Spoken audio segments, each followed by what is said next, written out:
मध्ये म्हणण्यापेक्षा सगळीकडेच आत्ताची जी परिस्थिती आहे पावसाची ती वाईट परिस्थिती आहे. संपूर्ण महाराष्ट्रातल्या बऱ्याचशा भागात म्हणजे मराठवाड्यात सगळ्या म्हणलं तरी हरकत नाही.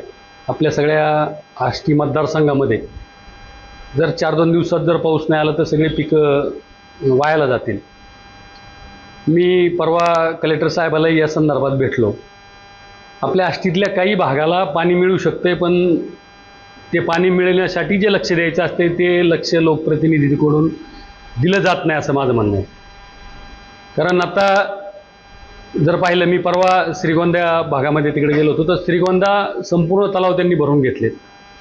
त्यानंतर कर्जतचे सगळे तलाव भरलेत आणि आता करमाळ्याचे सगळे तलाव भरत आले.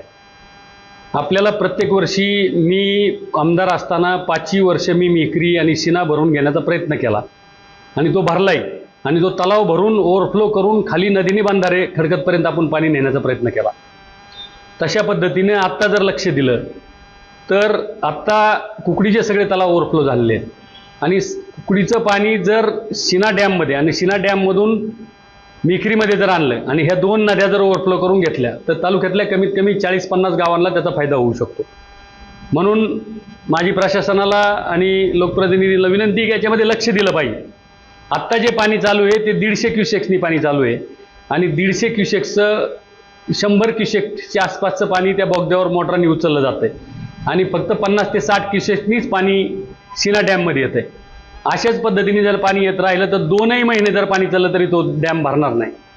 कमीत कमी 350 ते 400 क्युसेक्सनी पाणी चालायला पाहिजे, तरीही 1 महिना तो तलाव भरायला लागेल. आणि पॅरलली जर पुढच्या मोटरा जर चालू केल्या कुठल्या, आपण टॉप टू बॉटम एकदा मेखरी भरून नदीने पाणी आणलं होतं त्यावेळेस 30 दिवस कंटिन्यू त्या मोटरा, दोन्ही पण मोटरा चालवावं लागल्या होत्या.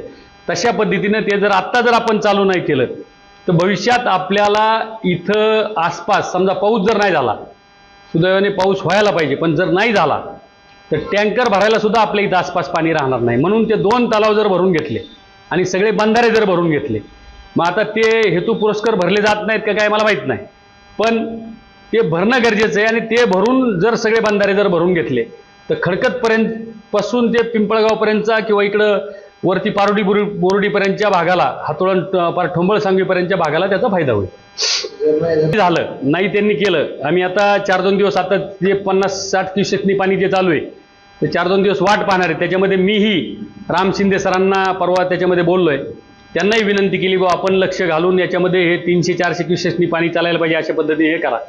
मी कोकरे म्हणजे डेप्टी इंजिनियर त्यांच्याशी त्या ठिकाणी बोललोय आणि इतरही अधिकाऱ्यांना बोललोय. मी पालकमंत्र्यांना सुद्धा या बाबतीत ह्या 2 दिवसामध्ये बोलून की वरून याच्यामध्ये ते तलाव कसे भरतील यासाठी मी प्रयत्न करणार आहे.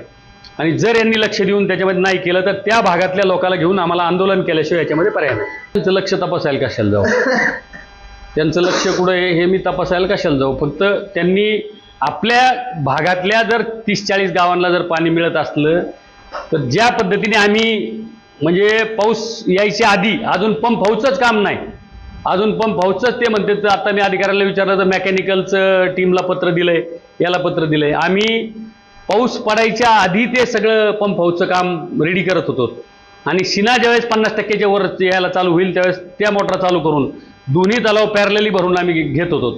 हे मी केलंय म्हणून मी सांगतोय. तर तशा पद्धतीने आपण करावं ही मी त्यांना विनंती करतो.